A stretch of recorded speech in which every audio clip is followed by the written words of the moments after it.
Саламатсыздарбы, урматтуу телекөрүүчүлөр, Регион телеканалынын эфирдик берүүлөрүн ачык маек көрсөтүүсү улантат. Аны мен Нурзада Сыдыкова алып барам. Амансыздарбы. Мына өзүңүздөр көрүп тургандай эле кыш мезгилинин соңу десек да болот. Жалпы ушул жылытуу мезгилинде Кыргызстан кышты кандай өткөрдү, үшүп калган жокпу, көмүр жетиштүү болдубу жана ошондой эле бул суроолорго жооп берүү үчүн Кыргыз көмүр ишканасынын директорунун орун басары биздин студиябызга дагы келип калган. Жалпы жонунан Кыргыз көмүр ишканасындагы жакшы жаңылыктар жана катачылыктар, кемчиликтер туурасында дагы сөз кылабыз. Ал үчүн биздин студиябызга Мамашев Сүйүнбек Асылбек уулу ушул Кыргыз көмүр ишканасынын директорунун орун басары келип калган. Амансыз алгач эл менен амандашып алсаңыз болот. Сиздерге чоң рахмат. Ушул куттуу студияңыздарга чакырып келип отурасыздар. Ошондой эле биринчиден ушул телекөрүүчүлөргө, кыргыз элиме жалпы салам айтам. Биз ушу көмүр тармагында ишкана болгондуктан жылуу салам айтайын деп койсом болот. Жакшы экен. Мына өзүңүз айтып аткандай эле мен алгачкы суроолорумду бере берейин. Жогоруда мен айтып кеттим, кыштын соңу болуп атат. Анан бул жылы жылытуу мезгили кандай өттү? Жалпы кыргыз калкы үшүп калган жокпу? Көмүр жетиштүү болдубу? Кандай мындай кыргыз калкын көмүр менен камсыздай алдыңыздар? Абдан жакшы суроо. Туура айтасыз. Быйыл жылытуу сезонунда 2023-2024 жылдаргачы биринчи кезекте ошо Кудайымдын бизге болгон ырайымы десе деле болот. Себеби күн жылуу болуп, анча деле көмүр тартыштыгы белгиленген жок. Ошол эле убакытта биз тараптан дагы ушул өлкөбүздүн жетекчилиги тараптан коюлган тапшырмаларды өз убагында так туура аткаруунун кесепетинен көмүр тартыштыгы былтыркы жылдар, мурдагы жылдарга салыштырмалуу алдагылай жакшы нукка болду деп айтсам жаңылышпайм. Анткени Кыргызстан боюнча 40тан ашуун Кыргыз көмүр мамлекеттик ишканасынын көмүр кампалары ачылды. Анан көмүр баасы ушул урматтуу президентибиз Садыр Нуркожоевичтин жеке тапшырмасы менен ушул калкка арзан көмүр менен камсыз кылуу, ошондой эле 5000 сомго чейинки бааны элге тартуулоо тапшырмалары коюлган. Ошондуктан мен толук ишендирип айта алам. Ошол өлкө боюнча 2,5 сомдон 5000 сомго чейинки көмүр кампалар ачылды. Ошол жогоруда айтып атпайсызбы, баа саясатына бир аз токтолгондой болдуңуз да. Буга чейин ошол жыл сайын кыш мезгилинде мындай көпчүлүк калк арасынан нааразычылыктар жаралып, бир мындай ажиотаж болгон күндөр дагы эсибизде да. Менин баамда быйыл бул нерсе байкалган жок. Буга сиздер эмне алдын ала даярдык көрдүңүздөрбү же кандай ишмердүүлүк жүргүздүңүздөр жалпы жонунан? Алдыда айткандай биринчи кезекте күн жылуу болду. Экинчи себеп биз ушул тапшырмаларды өз убагында баштадык. Мына октябрь айынан, сентябрь-октябрь айынан баштап уже биз жылуулук мезгилин даярдап, ошол мезгилден баштап көмүр кампаларды ачып баштадык. Азыркы күнгө чейин көмүр кампаларыбызда көмүр бар. Ошондуктан бул жерде алдын алуу, ошондой эле күндүн жылуу болгону бизге чоң жардам болду деп айта алам.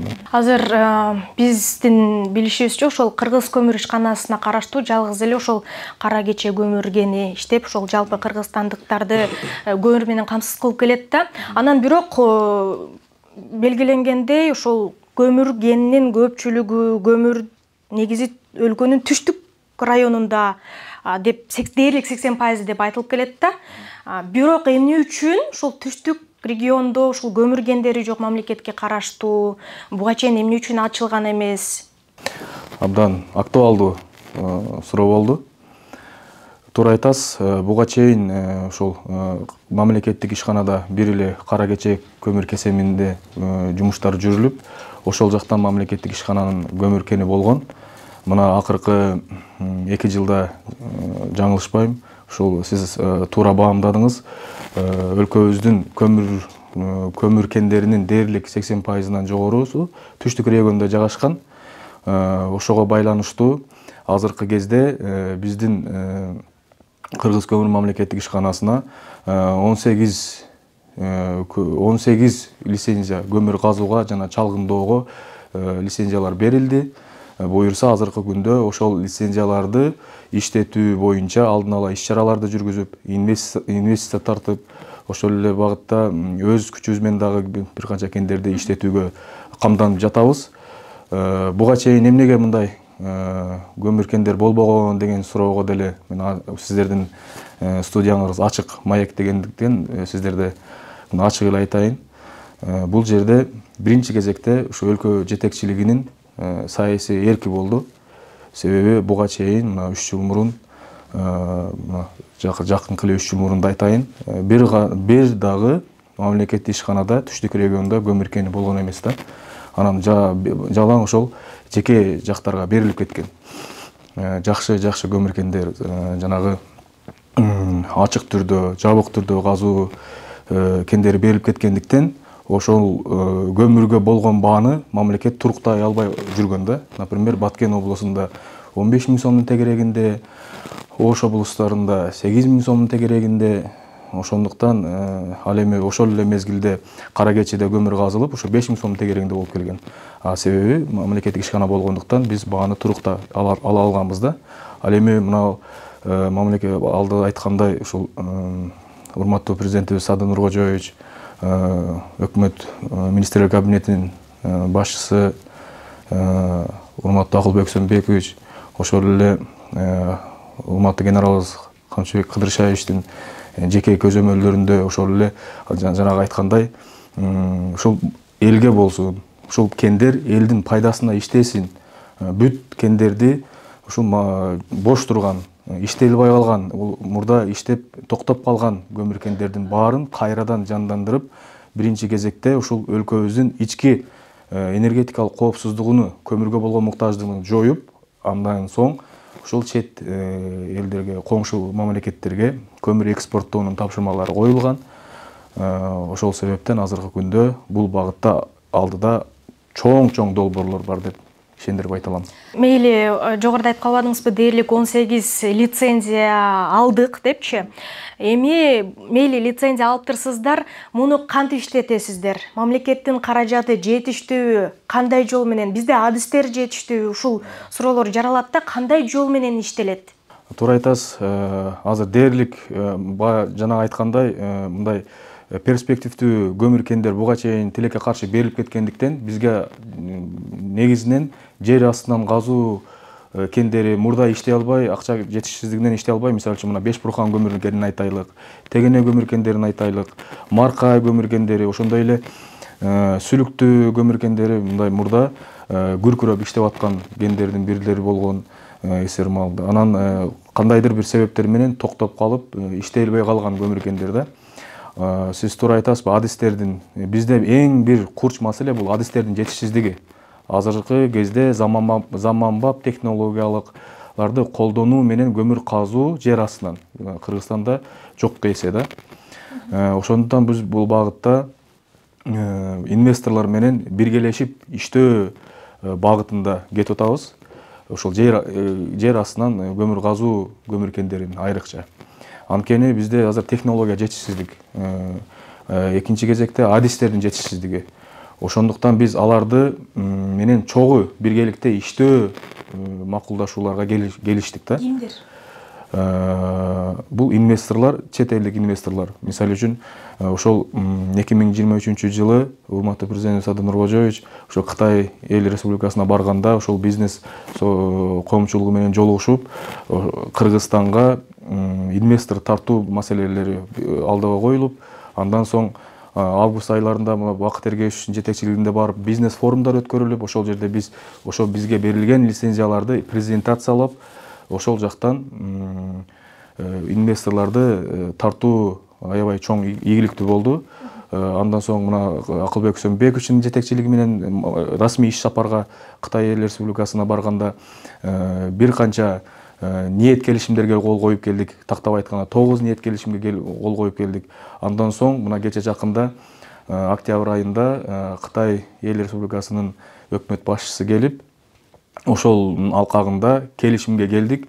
Сүлүктүү 11 тала көмүр кени, Тегене көмүр кени, Бешбурхан көмүр кени, ошол эле Аула көмүр кендери, биргелешип иштешүү боюнча келишимдерге келиштик да.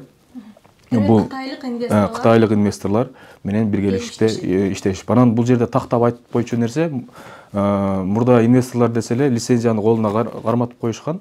Мисалы үчүн бар да азыр делечи. Лицензияны 100% колуна карматып, анан алар кандай иштетет өзү билгендей иштеп, өзү билгендей баасын коюп, өзү билгендей казып, канчалаган мындай кыйынчылыктар болуп келген да. Азыр андай эмес, себеби лицензия мамлекеттин атында болот да. Бизде мамлекеттин атында Кыргыз көмүр мамлекеттик ишканасынын жоопкерчилигинин астында болот. Эч кандай башка бир инвесторго же болбосо жеке адамга колуна лицензия берилбейт, сатылбайт. Бул жөн гана экөөбүздүн инвестордун менен Кыргыз көмүр мамлекеттик ишканасынын ортосунда биргелешип көмүр казуу келишим болот. Анан дагы бир эң айта кетчү нерсе, келишимди ошону айтайын деп атам да. Бул баягы пайдадан эмес, көмүр өндүрүүдөн жетиштик да. Бул аябай чоң жетишкендик деп айта алам, себеби биз бир дагы акча каражатын коротпой, 70-ке 30% келиштик да. Бул жер астынан. Ал эми ачык түрдө көмүр казууга өндүрүлгөн көмүрдүн 40-ка 60%. Бул деген мисал үчүн жер астынан 1000 тонна көмүр казылса, ошонун 400 тоннасы мамлекетке калат, 60 тоннасы ошол инвестордун ошол чыгымдары, ошондой жана башка затраттарын жабуу үчүн калат да. А биз мамлекет бир тыйын акча коротпой, ошо 400 тоннага ээ болуп атабыз. Ошону эми кандай доскаңыздар бар экен, ошо элге түшүнүктүү болуш үчүн ошол нерсени мен чийип көрсөтүп койсом кандай болот? Мейли. Туура эле болобу? Көрсөтүп берсеңиз. Жер астынан көбүнчө суроо болот да. Жер астынан көмүр казуу боюнчачы. Ошол маселе боюнча жанагы мен түшүндүрүп коеюн, кандай таризде болот. Теңине көмүргени алайлык, например. Теңине көмүргени жер астынан болот да. Бул жерде мисалы үчүн Кыргыз көмүр деп коелук кыскача жазаларга. Бул жакта инвестор деп коелук. Так. Кыргыз көмүр мамлекеттик ишканасы бул жерде көмүр өндүрүүнүн тегене көмүр кенин иштеткен инвесторлор менен келиштик. Алар жылдык орточо баягы өндүрүү процесси 1 миллион тоннаны молжолдо ориентир кылтат. Ошого 1 миллион тоннаны эсептеп берелик. Тегене миллион цифрлар батпай калат. 1 миллион тонна көмүр өндүрүлгөн болсо, инвесторго бул жерде жер астынан болгондо 700 000 тонна инвестор алып атат. 300 000 тонна мамлекеттин ишканасына, мамлекеттик Кыргыз көмүр мамлекеттик ишканасы балансына өтүп атат. Бул жерде чыгымдардын баары плюс булар чыгымдарды. Чыгымдар дегенде ушул көмүрдү чыгарганда техникалары, салымдары, налогтору, бонустары деп коет. Ошонун баары инвестордун мойнунда болот да. Бизде мындай түшүнүктүү болсун, 0 салым. Бизде салым жок. Акчалай салым жок. Биз инвесторго шарт түзүп беребиз. Иш кагаздарын тартипке салабыз и көзөмөлдөйбүз. Көзөмөлдөп, булардын жакшы ошол келишимдин негизинде туура иштеп атабы, келишимден чыгып кетпей атабы, ошол жактардын баарын коопсуздук маселелери, токен коопсуздук маселелерин баарын биз көзөмөлдөп, таразаны коюп, күндүгө бул сеники, бул меники деп бөлүшүп турабыз. Эми эгерде акчалай эсептегенде, эми тегене жер астынан болгондуктан, эми орточо мен азыр биз экономисттер пока техникалык долбоорлор иштеп чыгып элек. Азыр мен болжолдуу түрдө айтайын. 1 тонна көмүрдү казуу үчүн, 1 тонна көмүрдү казуу үчүн 2000 сом кеткен болсо, 2000 сом кеткен болсо. Базардагы баасын мен орточо эсеп менен айтайын 3500 сом деп коелуга. Тегинен 3500 сом. Эми баягы сапаты жакшы да. Таш көмүр болгондуктан сапаты жакшы. Мен примерно айтайын да. 3500 сом болот. Ошондо 3500 сом. 300 000 тоннаны сизде калькулятор болсо санап койсоңуз болот. 3500 сом көмүр сатуу менен биз 300 000ди 3500 сомго көбөйтсөк, болжол менен 901 миллиардтан ашуун акча, 1 миллиардтан ашуун меге жазып коеюн. 1 миллиардтан ашуун. Бул таза киреше болот. Таза киреше мамлекетке кала турган 1 миллиардтан ашуун сом. Ал эми ошол эле 2000 сомду 2000 сом өздүк баасы болгондуктан булар 2000 сом затрат кылат да. Буларга ошондо 1500 сом эле пайда кылып атат да бул жердечи. Буларга 1 тоннасынан булар 1500 сом эле пайда таап атат. Мисал үчүн да 2000 сом көмүр казганга кеткен болсо. Ошондо 700 000ди 1500 сомго көбөйткөндө где-то 700 000 сом и где-то bir 700 миллион 500 200 где-то bir 900 деп коелук. 900 миллион сом пайда таап атат да. 900 миллион. Ошондо пайдасынан эсептегенде биз где-то bir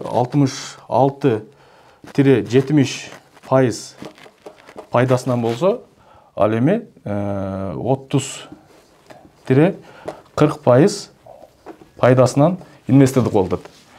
Ошондо мында айтканда мамлекеттик ишкана пайдасынан 70% көрүп атат, инвестор 30-40% көрүп атат. Бул аябай жакшы жетишкендик. Көп коомчулук түшүнбөй калат да биздин 30га неге инвесторга көбүрөөк пайыз берип койгон. Бул өндүрүлгөн көмүрдөн болот атпайбы? Өндүрүлгөн көмүрдөн. Эгерде биз карашы азыр биз 70% 70% пайдасынан инвестордук 30% десек, инвесторлор көнөт. Инвесторлор мен айтайын, инвесторлор азыр ушу пайдасынан дегенге көнөт. Анткени булар анда ар бир чыгымдарын эсептеп баштайт болотчу. Анда 2500 эмес, булар 3000 сомго көмүр каздык 1 тоннасы деп коет дагы, мамлекет бул жерде пайдасынан бөлүнгөндө утулуп калат. Ошондуктан биз пайдасы эмес, өндүрүлгөн көмүрдөн бөлүшүп атабыз да. Ошол багытта жакшы чоң жетишкендиктерге жетиштик деп жаңылышпай айта алам. Жакшы экен, эми бул долбооруңуздар бирок менде азыр дагы бир суроо пайда болуп атат да, дал ушул сырткы инвесторго караганда өзүбүздө жок бекен, бизде дагы багы жеке ишкерлер бар, ушу иштетсек деп анан өзүбүздүн жарандарга, өзүбүздүн мамлекетке калса болбойбу деген суроо жаралып атат да. Бул чет өлкөдөн келбей өзүбүздүкүлө иштетсе болот беле? Албетте, биз биринчи кезекте ички инвесторлорду аябай издедик. Бизге 1 жыл болсо лицензия, ошонун бир конкурстарга койдук. Эч ким биздин койгон шартка көнбөдү дегендейчи. Себеби бул жер астынан көмүр казуу бизде дагы деле кайталап кетейин, адистердин жетишсиздиги, технологиянын жетишсиздиги аябай байкалат да. Анан дагы бир унтулекти айтайын. Биз адистер деп көп жолу айттабыз, ошо инвесторлор менен дагы бир жакшы жетишкендикке жетишкенибиз адистерди даярдоо жагда каралган. Бул соцпакет түрүндө болот. Мен ишендирип айта алам. Мисалы үчүн ошол сүлүктүү тала көмүр экенинден ошол айыл Кулундай айыл өкмөтүнө карайт. Кулундай айыл өкмөтүндө сүлүктүү шаарында орто мектептерде окуган окуучуларды, алдыңкы окуучуларды биз ошол көмүр кендин эсебинен окутканы, ошо Кытайга же болбосо чет өлкөгө ошол көмүр кендин эсебинен окутканга жөнөткөнгө жетиштик да. Буюрса быйыл ошол механизмди иштеп баштайбыз. Мисалы, орто мектепте сүлүктүүдөн 5 окуучу, тегенеден 3 окуучу көмүрдүн объемуна карап да, маркайдан 2 окуучу дегендей. Ошентип биз адистерди жылдан жылга даярдап, жылдан жылга адистерибизди өзүбүздүн балдар, өзүбүздүн мыкты адистер чыгат деген дагы бир чоң ишеним бар да. Түшүнүктүү. Анда ошол өндүрүлгөн көмүр экспортуна токтололу. Кыргызстанда өзү канча пайыз өндүрүлөт? Алардын канча пайызы бизде калат, канча пайызы сыртка чыгып атат? Буга чейин мындай болжолдуу маалымат болуш керек. Муну көзөмөлдөгөн бирөө барбы? Көмүр экспорту боюнча суроо берип атасыз да. Бул аябай жакшы суроо болду да. Ошондо маселе бул да көйгөйлүү маселе деп айтсам жаңылышпайм. Буга чейин көмүр экспортунда жеке ишкерлер каалагандай көмүр экспорттоп келишкен. Мисалы айтып көтсөк, мына жылына 1 миллион тоннага жакын көмүр экспорттолуп келген. Бул албетте түштүк регионунда коңшу Өзбекстан эң ири бизди импорттоочу өлкө бул Өзбекстан. Андан соң Кытай, андан соң ошо Европа мамлекеттери 1 миллион тоннга жакын көмүр экспорттолуп келет бүгүнкү күндөчү.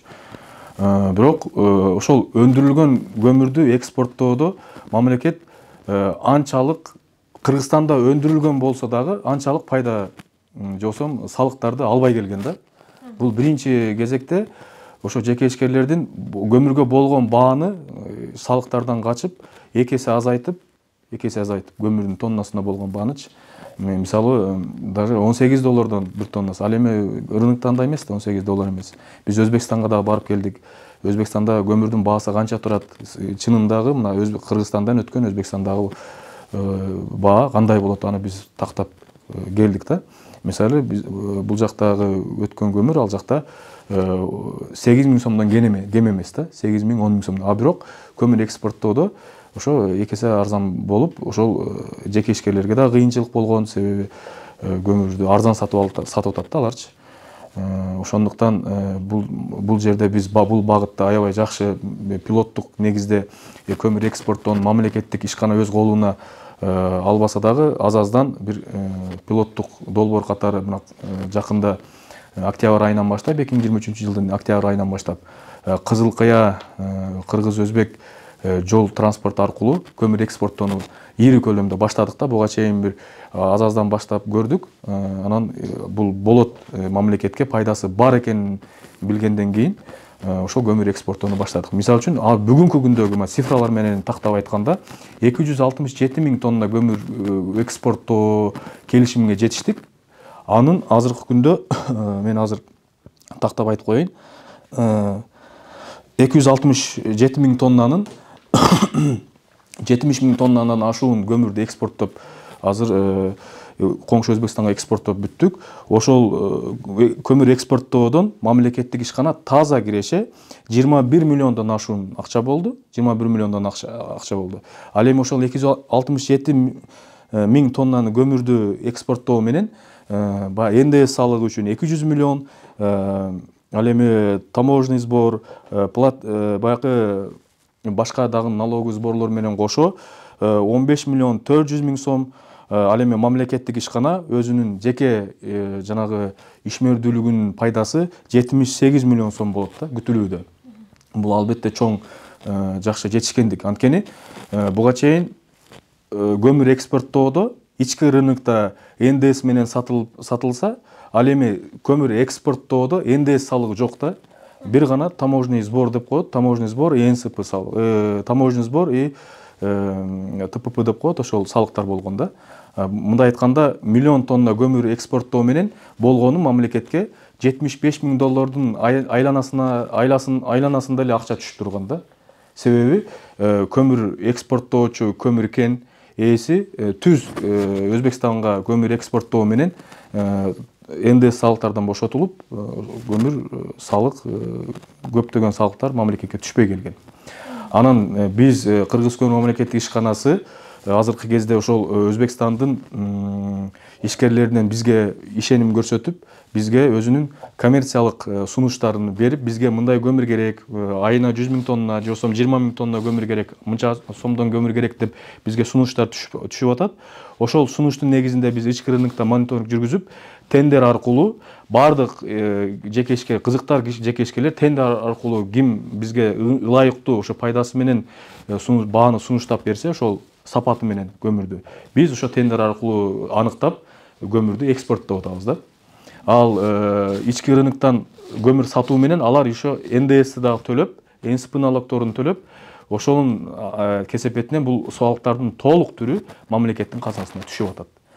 Быйыл буюрса миллиондон ашуун тонна көмүр экспорттоону мындай пландоодобуз. 2024 жыл. Эгерде миллион тонна көмүр экспорттосок, 1 миллиард 2 миллиардка жакын сом мамлекеттин казынасына ушул түшөт деп ишендирип айта алам. Анан дагы бир белгилеп кетчү нерсе, ошол көмүр экспорттоодо биз мамлекеттен 1 тиын акча албай туруп көмүр экспорттоого жетиштик да. Бул дегени бизге Өзбекстандын жеке ишкерлери, заводдору алдын ала акча которуу менен, ошол эле акчаны биз жеке ишкерлерге которуу менен ошол көмүр экспорттоо механизми жүрүп келип атат. Түшүнүктүү. Жогоруда сиз айтып калдыңыз да, миллиарддаган, миллиондогон суммаларды айтып сүйлөп атпайсызбы азыр, Кыргызстанга миллиарддан ашуун акча каражат келип түшөт, ушул долбоорлорду ишке ашырсак депчи. Анан сиз буга чейин билишимче ошол Кыргыз көмүрдүн түштүк филиалында жетекчи болуп 1 жылдан ашуун убакыт иштептирсиз да. Анан бул жогоруда айтылып аткан маалыматтарды, ошол буга чейин экспортко чыгып аткан көмүрдүн баягы махинациялары, анан салыктын түшпөй атканы, ушул сыяктуу маалыматтарды сизге ким айтып берди, же болбосо каяктан билдиңиздер? Анан мындай долбоорлорду ишке ашырууга ким түрткү берди, кандай эрк пайда болду деген суроо пайда болуп атат да. Биз ошо түштүк филиалы, мурда түштүк филиалы деген жок болчу. Биз барганда ошо түштүктө көмүр кенде жок болчу да. Ал жерде 3 эле адам иштечүк. Мен барсам, ошол 2 аксакал, 40 жылдан ашуун ошол көмүр тармагында иштеген аксакал ошол жерде жумуш алып барыптыр. Анан 3 эле адам иштедик да. Октябрь айына 22-жылы келсем, октябрь айына чейин. Анан ал жерде бардыгы менде биринчи эле суроо пайда болду барганда эле. Эмне үчүн түштүктө бардык көмүр кендер дээрлик 80%дан жогору көмүр кендер түштүктө болсо, мамлекеттик көмүр кен жок деп мага аябай суроо болду. Ошол күндөн баштап ошол биз жетекчиликке каттарды жөнөтүп баштадык. Мындай перспективдүү мындай көмүр кендер бар экен, иштелбей турган көмүр кендер бар экен, эсер убагында иштебей калып кеткен, чаң басып кеткен көмүр кендер бар экен. Мындай жер астынан болсо дагы ошол көмүр кендерди алып иштетсек болот экен деп кайра кат менен кайрылган учурлар көп болду. Ошол эле мезгилде мен бул жерде дагы баса белгилеп кетем. Биздин бул кадамга барганыбыздын бул президентибиз, урматтуу президентибиз Садыр Нуркожоевичтин саясаты болду, саясий эрки болду. Себеби мына килтеген кумтөр кени мамлекетке иштеп атат да. Канчалаган пайда болуп атат, канчалаган айлыктар көтөрүлүп атат, канчалаган пособиялар көтөрүлүп атат, канчалаган техникалар алынып атат, болуп көрбөгөндөй жетишкендиктер болуп атат да. Ошол эле кезде бизде дагы ошол шык пайда болду. Президентибиздин жүргүзүп жаткан саясатына шык пайда болду. Президентибиздин ошол эле өкмөт министрлик кабинетинин төрагасы Акылбек Сөмбековичтин тез аранын ичинде ыкчам түрдө эч бир бюрократиясы жок чечимдерди кабыл алуусу, ошол эле убакта Камчыбек Кыдыршаевичтин эч кимден коркпой мамлекеттик ишкана мамлекеттин кызыкчылыгы үчүн иштеш керек. Мурдагыдай бир кругтун же болбосо бир адамдын же болбосо бир мафиянын кызыкчылыгы үчүн иштебеш керек деген бизге ошол шык болду да. Соц тармактарда алар канча жолу кайрылат, элге кайрылат. Ошол мамлекет бизге ошол сөздөрү жетиштүү болду да бизгечи.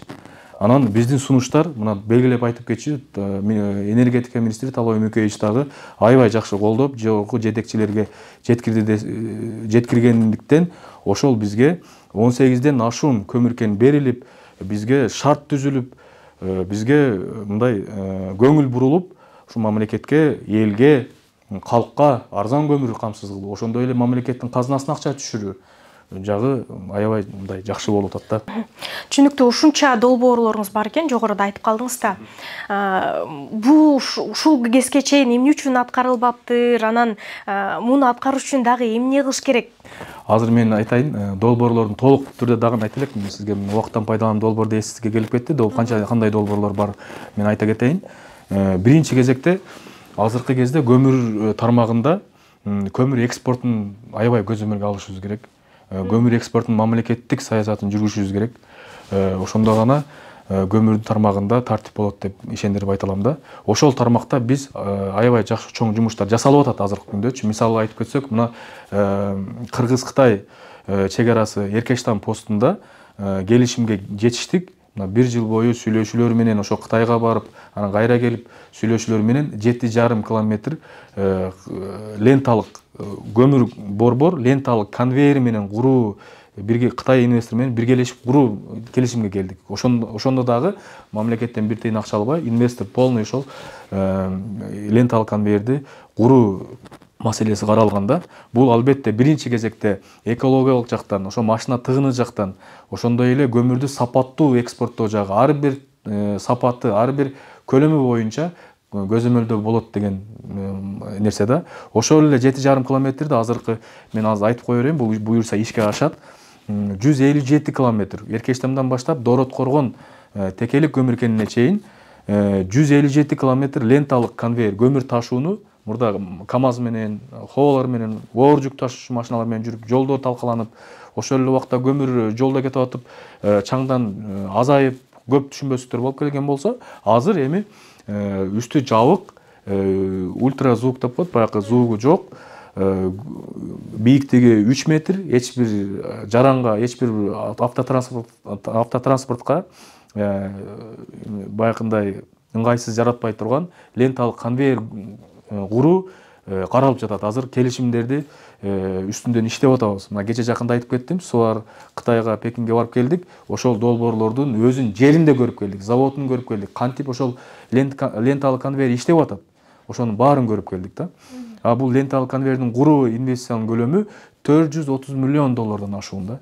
430 миллион. Бул 68 миллиард болуш керек. 68 миллиард сомдон ашуун инвестиция тартылып келатат.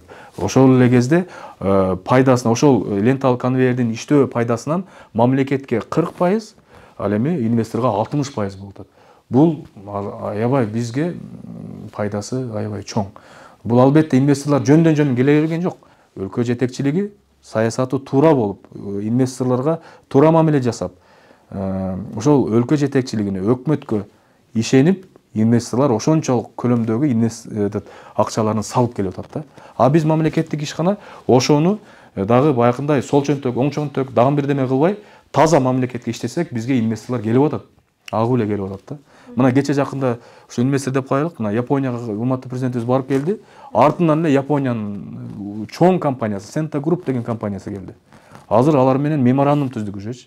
Министрлер, энергетика министри менен ошол Senta Group компаниясы менен көмүр тармагында биргелешип иштөө боюнча Япония менен бирге баягындай меморандумга келиштик. Азыр март айында же болсо апрель айында уже келишимге келебиз. Аларга биз долбоорлорду жөнөтүп атабыз.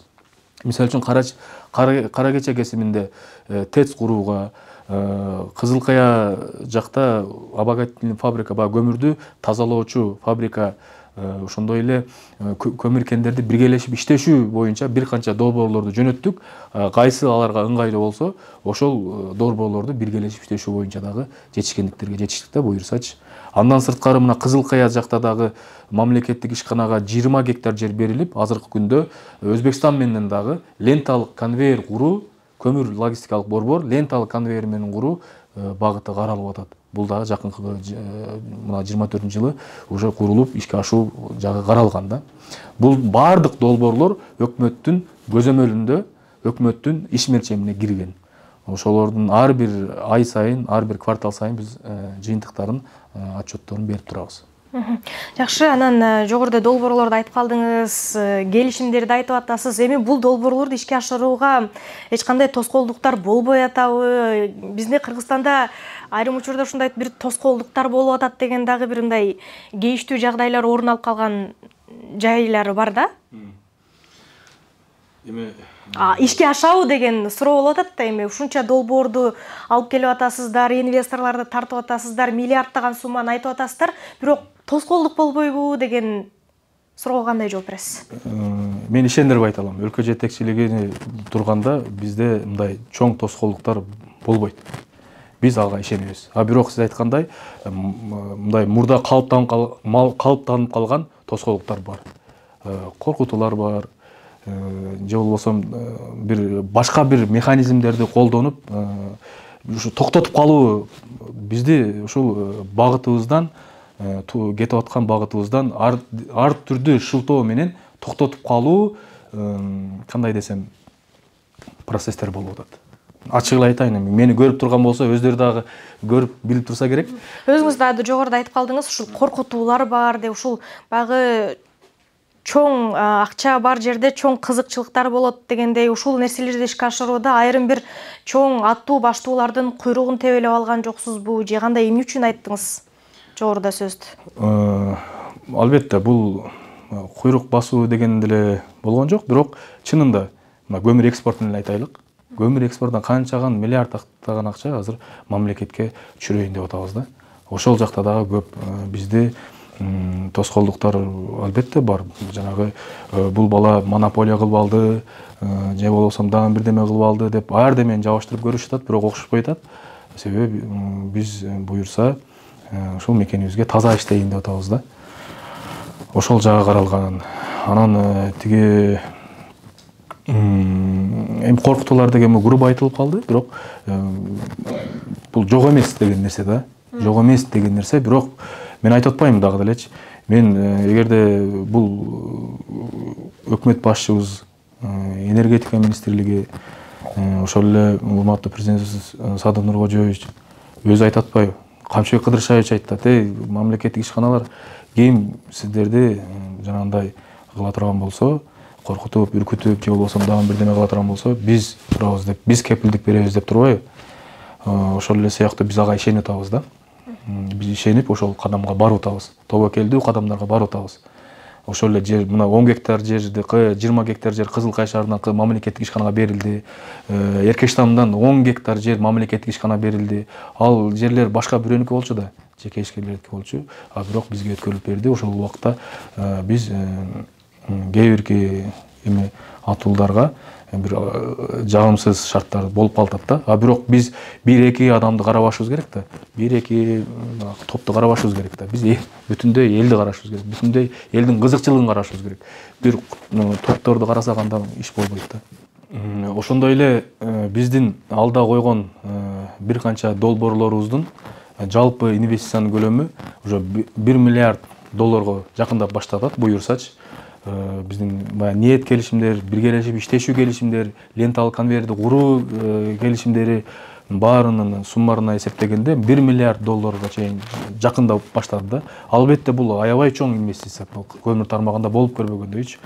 Анан сиз жогоруда айткандай, сизге ушул багыттарга кандай жумуштар эмне керек мамлекеттен деп атпайсызбы? Ошондой таризде айтып атпайсызбы? Кантип ишке ашырасыз деп атпайсызбы? Бул жактан жөн гана ошол жанагы туура багыттама болсо, эч кимден тоскоолдук болбосо, ошол мындай айтканда шарт түзүлсө, ишти алып кете беребиз буюрса. Буга чейин шарт түзүлүп келди, биздин сунуштар өкмөт тарабынан колдонуп келди. Мындан кийин дагы ушундай колдоолор болуп турса, албетте бардык иш-чаралар ишке ашат деп ишендирип айта алам. Чоң рахмат. Анда ушуну менен биз бүгүнкү эфирди жыйынтыктайлы. Келип бардыгын ачык, айкын айтып бергениңиз үчүн сизге дагы бир ирет ыраазычылыгыбызды билдиребиз. Урматтуу теле көрүүчүлөр, ушуну менен биз эфирибизди жыйынтыктайбыз. Бүгүн биз ушул Кыргыз көмүр ишканасындагы буга чейинки аткарылып аткан иштер жана учурдагы жагдайлар туурасында сөз кылдык. Жогоруда айтылган жалпы долбоорлор ишке ашат деп үмүт кылып туралы. Мен сиздер менен коштошом. Кайрадан кийинки эфирлерге чейин аман туруңуздар.